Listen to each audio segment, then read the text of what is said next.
भाजप नेते अमित साटम यांनी विरोधकांवर तीव्र शब्दात टीका केली आहे।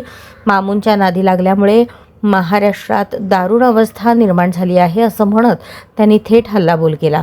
चुकीच्या संगतीमुळे राज्याचा विकास थांबला असून जनतेला त्याची मोठी किंमत मोजावी लागत असल्याचा आरोप साटम यांनी केला। सत्तेसाठी घेतलेल्या चुकीच्या निर्णयांचा फटका सामान्य नागरिकांना बसत असल्याचं ते म्हणाले।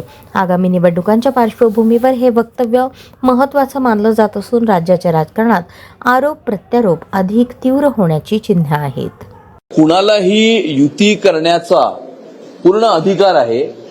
कुणीही एकत्र येऊ शकतं, कुणीही वेगळं जाऊ शकतं।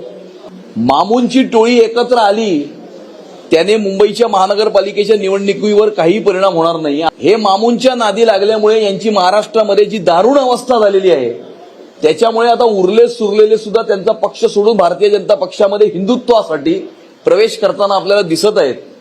आणि त्यामुळे मामूंची टोळी एकत्र आल्यामुळे मुंबई महानगरपालिकेच्या निवडणुकीवर कोणताही परिणाम हा होणार नाही।